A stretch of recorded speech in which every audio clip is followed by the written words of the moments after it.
Hey, welcome to Working ShowBiz. It's been a while since we've been on the air, but we've got a new podcast studio set up. We're still recording everything live. There'll probably be very or no editing at all. It's just raw conversation about people that are working in a biz. Well, today I have with me a special guest. His name is Nick Smith, or if I seen on his Amazon book page, it's actually Nick McIntosh Smith. Hyphened in there.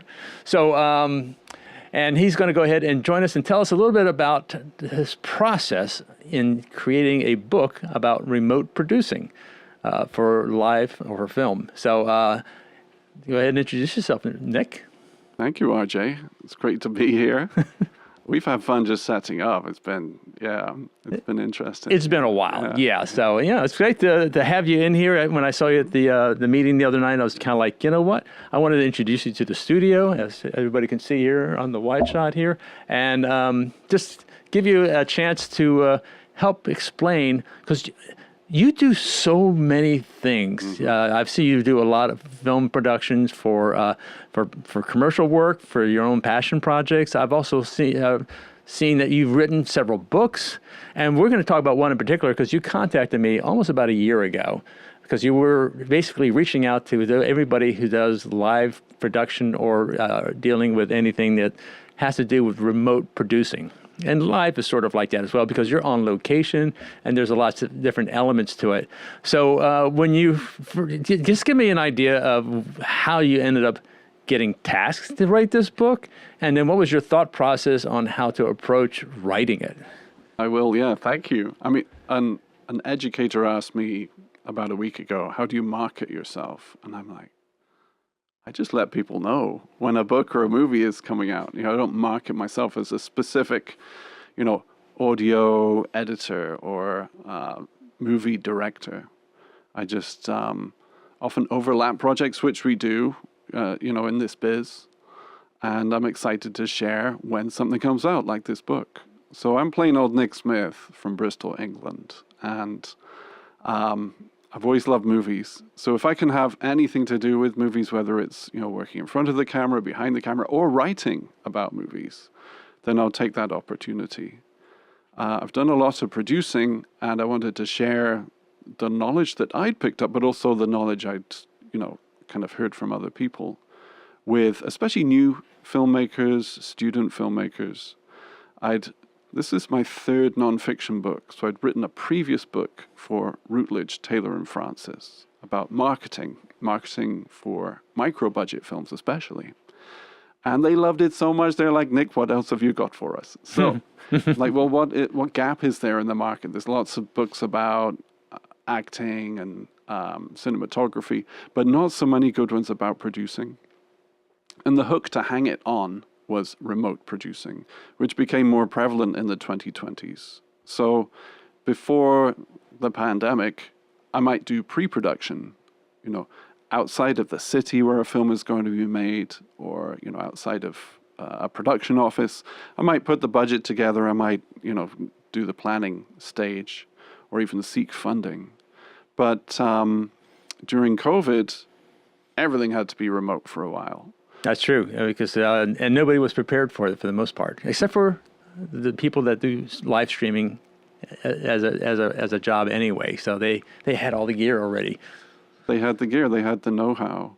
So obviously now things are kind of back to normal, but we're definitely seeing more remote work in all industries, and that includes film as well. So even though it's ideal to be on set all the time, holding people's hands as a producer and making sure they do their job, it's not always happening. All right, so you're saying, again, I'm a multicam live streamer, so I'm familiar with that world.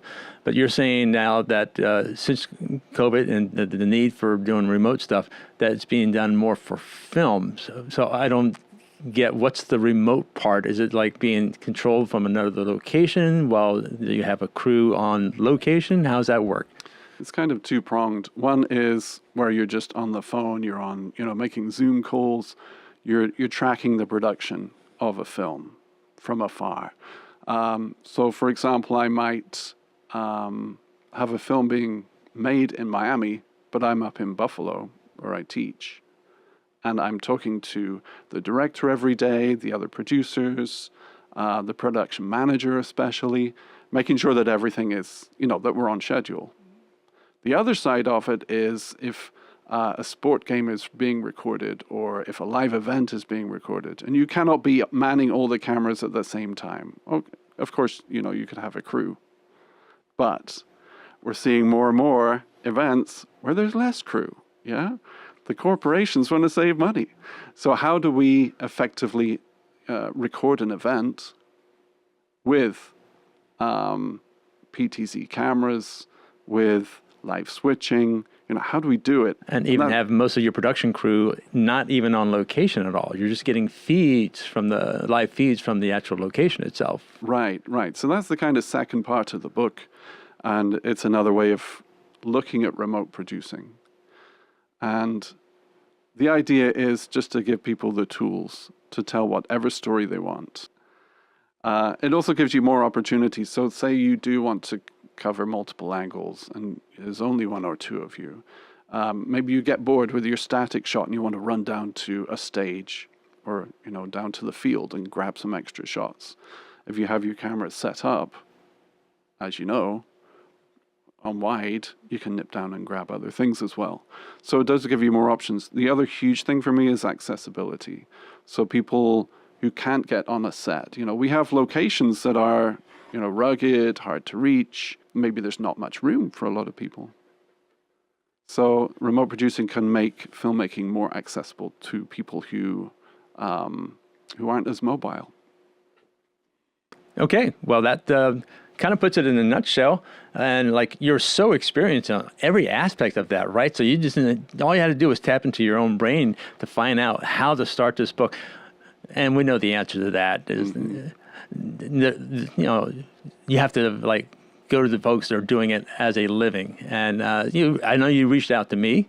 I've been doing live multicam since 2012. Actually, I've been doing multicam stage productions and stuff like that since 1996 was my first multicam production. So, but 2012 is when everything went HD, everything else went streaming, everything was truly live for the local folks for the most part, as compared to broadcast and stuff like that. But so you must have a mix of both, the pros, the broadcasters, to the one-man bands like myself that actually are very reliant on the fact that, especially in the last year or two since NDI came out for video signals across the network, it made PTZs more accessible as a option as compared to a cameraman. I always avoided remote cameras before because I didn't have the ability to do ISO recording. Now I could just record everything right off an AV network that I have set up in, like, say, a sports stadium, like the basketball stadium over at the college locally here. So that has opened up a lot. And just even future speak, I'm going to get to the point where I'm going to be wearing a headset, and then I'm going to have an AI agent that's interpreting my voice and telling, okay, camera one, stand by, follow the lead on stage left, go.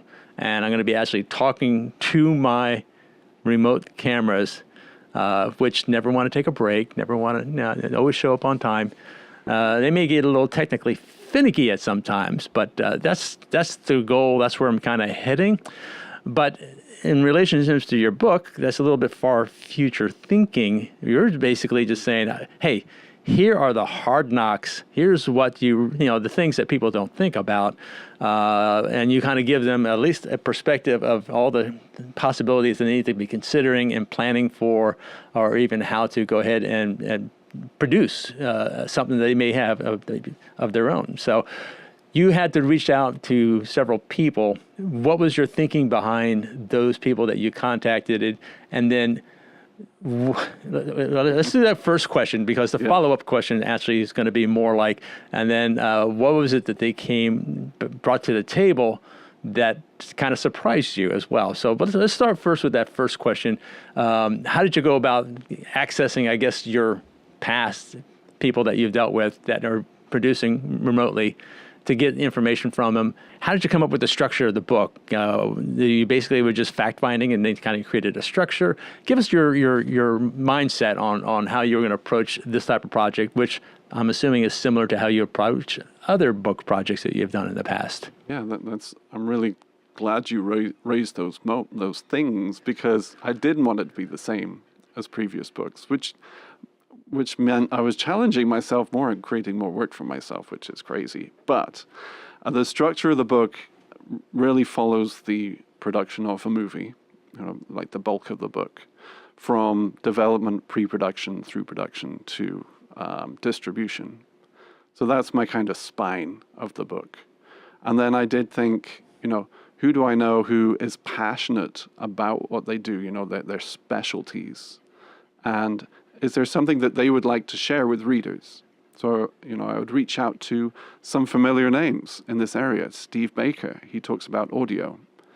And I asked him point blank, what do you think would be useful for readers? I reached out to Kevin Almodovar. You got it right. You got it right. Almodovar. Let's just call him Almo. Reached out to Kevin. I'm like, what do you want to talk about as far as cinematography, lighting? And he's produced as well. And a lot of the people I reached out to they also wear many hats, just like me. So Kevin could talk about troubleshooting on set, how when he gets on a set or has access to a set, he's always thinking, what could go wrong? Yeah, what are the safety issues I need to be looking out for? How are we going to get power? How are we going to get food?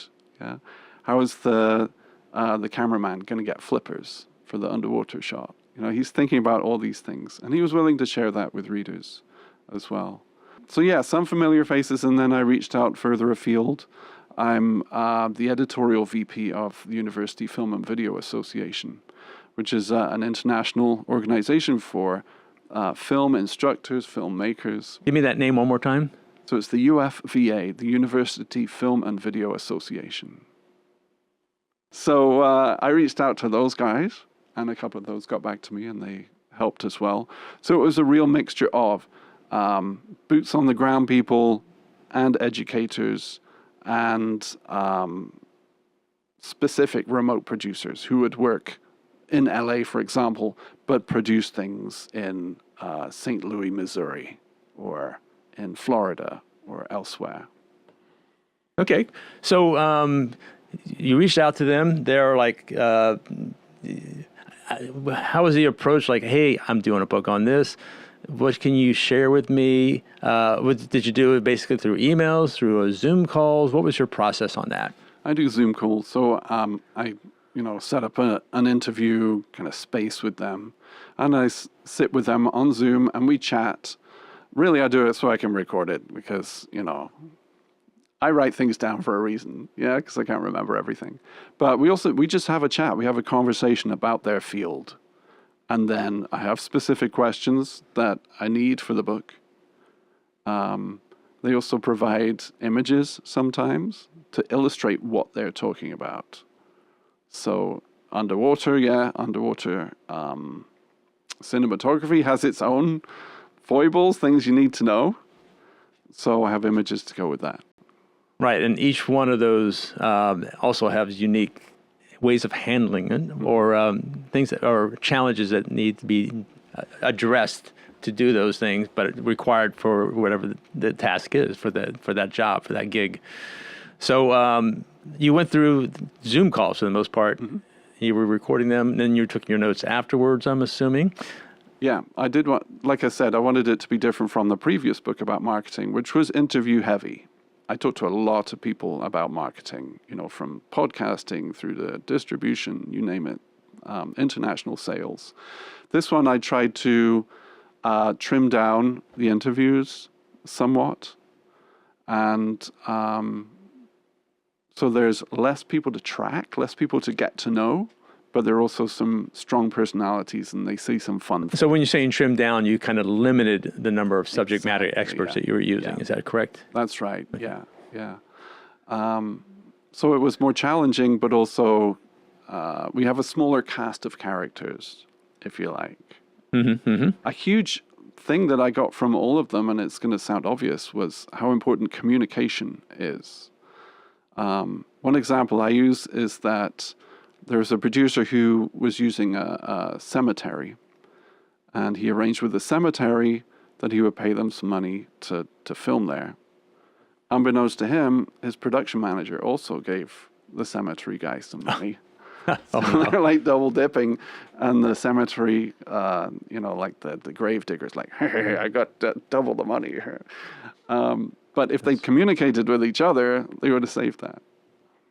So, whether you're on set or not, talking to the crew, talking to vendors, talking to your cast, all the time, every day, is super important. We've been on location. We've been on production teams that come in, and there's always what they call a call sheet for the most part. Right. And in some ways, also that call sheet basically is also kind of a list of the scenes and the shots they're going to be doing for that particular day. And I don't just do call sheets for production. It could be a meeting. Yeah, it could be a prep day. It could be a table read with the crews coming in. I worked on one show where the crew didn't know where to go just for their pre-meeting. And the executive producer's like, what are we, 14 years old? Nobody knows where to go. So after that, it's important to, just have a call sheet, have some line. It's another line of communication, yeah? So that everybody is on the same page. Did anything stand out as like the best way, or like the hierarchy of importance of communication, or is it based on the hierarchy of the set for the most part, and where decisions have to be made or can be done, or being able to give that lower tier the free opportunity to make the decision on the spot? Is that something that's also addressed in the book, or when you come to communication, what was it that you basically addressed? Yeah, this is a strange business in that, we've got the business aspect of it. We don't want to waste money. We have a set way of doing things, but also there's the creative aspect where we want people to play. We want them to experiment, try things, and have a bit of fun, right? No one wants to go to a gloomy set where they're being barked at. Now, if your crew is having fun, you're going to have a good product. Yeah, even if it's like between, the little scenes, yeah? Have a little laugh, get back to work. So, finding that balance is very difficult, especially for newer filmmakers. And the book does address that. When to be disciplined and when to relax a bit. Because I've seen producers who do not relax and they just create chaos. So are you saying the book does or does not address that? It does address that. It does address that, because I think it's important to know that the main producer is the ringmaster for the most part, and also the group therapist. Yeah, because not everybody always gets along, or there's creative differences or there's technical differences. It even addresses that. Yeah, when to hold on to people and when to let them go gently. Okay, so when you went through your interviews and all that, and you had some things in mind, were there any surprises other than communication that you said was the one thing that stood out at the most from each of the areas? And if you can, give me kind of a rough overview of the different areas based on the people you touched upon. You've already mentioned Steve Baker with audio. You mentioned Kevin Almodovar with cinematography. Of course, myself with the live multi-camera production. And a few others that you said from the University of International Film. That thing. What can you assess that as far as what you decided on the order of things and things that you discovered that you hadn't anticipated? Not to sound snobby, but there wasn't a lot that I hadn't anticipated because I've worked all the roles on set. That's true. That's true. There were no huge surprises. So it was more like a correlation. A correlation, exactly. And that's a huge reason why I reached out to people, to see if I was on the right track, the right thinking. I wasn't just, making stuff up, right? Right. So, because I do research and I talk to the experts, and then I have my own experience and opinions. So I have to stir them all up and make sure that they're palatable to the reader. I really want to reach out to the layman with these books. I don't want it to be so technical or so, high end that people are like, huh? I don't get it. So making sure people get it, I'm helped by talking to the other people. No, Right. You're not getting bogged down in the technical aspect of things. Yeah, I could go on and on about, a specific wire that goes in a specific hardware, but who wants to read that, really? Go find a manual. Or even how how one particular person likes to wrap things. Everybody has a different way of storing stuff in their production. Exactly. I'm going to go ahead and just go to the Amazon page where the book is. So we're going to put that up on the screen. All right. So this is actually on Amazon. It's called The Remote Producing for Film and Video. An Off-Site Producer's Guide to Film, Television, Video. So you've got, this is available on Amazon. That's the title of it. And you've got several different options. I know there's should be like a hardcover and softcover. Okay, yeah, so you can do the Kindle version. I would recommend the hardcover and ship that to Nick here so he could sign it for you. So that way you have something that looks like it's going to be worth something on the Antique Roadshow here in 100 years or so. Well, I should mention my name real quick. I use a name specifically for nonfiction books like this, which uses my Scottish clan name, Macintosh. Macintosh. My father's a Macintosh and his father before him. So I'm only a little bit Scottish. But going around as Nick Smith, I write fiction as well. I write fantasy, mystery, horror. And plain old Nick Smith works for that. But I'm like, how can I stand out? So I tried Nick Macintosh Smith for the nonfiction books. And really, reader responses, we don't care what name you put on it. We just want you to write. Well, I would say if you kept it consistent for the most part, then you would be other things would pop up like more books from this author as well. So you may have nixed your marketing opportunity there. But again, it's good to kind of keep things separate as well. So I wanted to try it. My uncle is Tim Macintosh Smith. He writes travel books. So we've got the non-fiction Scottish clan going on now. Going back to the Amazon page, yes. Who do you see using this the most? It's really for people who are starting out as filmmakers, and like it or not, many of us have to be producers. Whether we're making a short film, a video, or a feature film, we need to know how to put these things together and how to take care of a crew. Okay, yeah. So it's for them. At what reading level? I mean, I'm assuming that this could be used as a textbook for a course. Yes. And are you providing any materials that could be used in a classroom that go with that?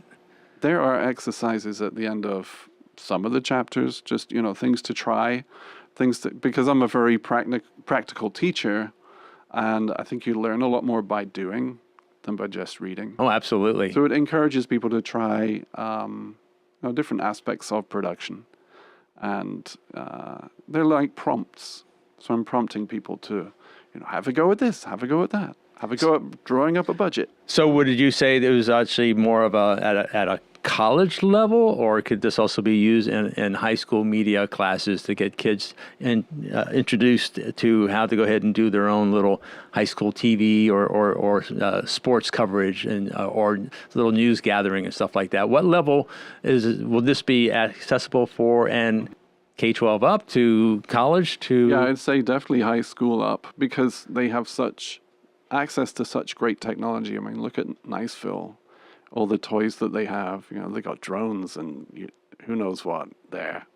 So yeah, for them, but also for college age, my publisher is, kind of targeting college age students specifically. For me, it's for working stiffs as well. And you could start making movies when you're 80 if you want to. There's nothing to stop you. So do you have an audiobook for it yet? No, a few people have asked me that. I guess I have to do the audio. There's a studio that I know that has these mics already set up, and you probably could just go ahead and just come in here and record them on your own. So something to consider if you wanted to try to get in that direction there. Nothing sounds best than when a story or information provided by the same author, because he knows exactly how it should be read or how what the intention behind the sentence structure was and stuff like that. One of the things I've been learning by going to the local Emerald Coast storytellers. When you see poets doing their own material, it just reads more authentic and credible. It does. I love recording audiobooks, but I'm a perfectionist. So every time I, trip on a word or say something the way I don't quite want to, I have to go back. It takes a while. Well, you can always have the AI version of you basically reading it word for word in your style, as you can see that I've never blinked so far this entire time. Yes. Are you real? I have to say, talking about remote producing, and we've talked about AI and, automating our systems, nothing beats having actual human camera operators and, a full crew and being on set. Covering basketball, I'm the technical director for the most part, and I'm managing multiple remote cameras underneath the basket, overhead. But I have one guy, and his job is follow the ball, follow the team, and I never have to worry about whether if something goes wrong or something breaks or the scoreboard's not updating and I got to go run across the court. I know the game is always being covered, and you can, as long as you have a team that knows their specific tasks and roles and what requirements. And that could also just kind of work autonomously. That is extremely helpful, especially if you're remote producing. That's one less thing you have to worry about, because you don't want to have to tell everybody, okay, wait, go to left court. Nope, go to right. Yeah. Follow the ball. Tighten in a little bit more. So after a while, some things get repetitive. They start to learn. It's nice if you can have the same crew all the time, and you see this when you see local productions come in. Sometimes they bring their own people because they already have that communication, they have that style of how to, and everybody knows their roles and understanding on what the vision is and how they want to go and produce it. And then trying to bring in some other local crew, you're going to have to kind of get them up to speed, or you're crossing your fingers that hopefully they're giving you what you want. Yeah. Like the sound guys, because nobody's ever paying attention to the sound until they get into the edit, and they're all saying what was that? He missed that whole conversation. Didn't he say anything? He didn't want to stop the flow, maybe. All right. But yeah, it's so important. And a huge reason why I make movies is the social aspect. There's a friend in Buffalo who makes films. My form of socializing is going on a set and working. Yeah, that's how he blows off steam. So I don't want to work. It's like community theater, but you can get paid for it. But get paid. I don't want to work in a world where it's all AI or it's all automated or all remote. However, like AI, if it helps us to achieve what we want, tell a story, reach an audience, then use the tools. Yeah, the AI area of topic is going to be, that's a whole nother discussion all that's in the itself. Next book. Yeah, next book. So, so speaking of next books, or actually just this book in particular, is there anything else that you'd like to add for those who are maybe thinking about something like this, why they should go ahead and trust you for telling them what to expect when they get into this career field? I would say because it's not just me. It's not just my ideas or what I've been through. And I've been making films for 30 years. So I do have a few things to share, but it's all the other people I talk to as well. Experts like yourself, you're hugely helpful. RJ, thank you. No, you're welcome. Absolutely. When you said, "Yeah, can you help me out?" I'm like, yeah, absolutely, Nick. And, just that kind of encouragement to play. So even if they read the book and they're like, I know some of this already, I'm trying to encourage people to get out there, produce films, record their local games, create something. And if they get that motivation from the book, bingo. All right. Sounds like a good plan. I'd like to thank everybody for joining us for this podcast about remote producing for film and video with our special guest. Hey. Cameras switch automatically, so I have to hold the button down to get you in there. We'll just take the wide shot, and everybody could see what's going on here. This has been one of our latest editions of Working ShowBiz, and appreciate you guys tuning in, and check out Amazon for that book. Look up Nick McIntosh Smith. Aye, that's right. Aye. And get yourself a copy there. And if you're ever here in the Emerald Coast and he's in town, maybe he'll sign it for you. Happy to. Thank you, RJ. Oh, you're welcome. Take care.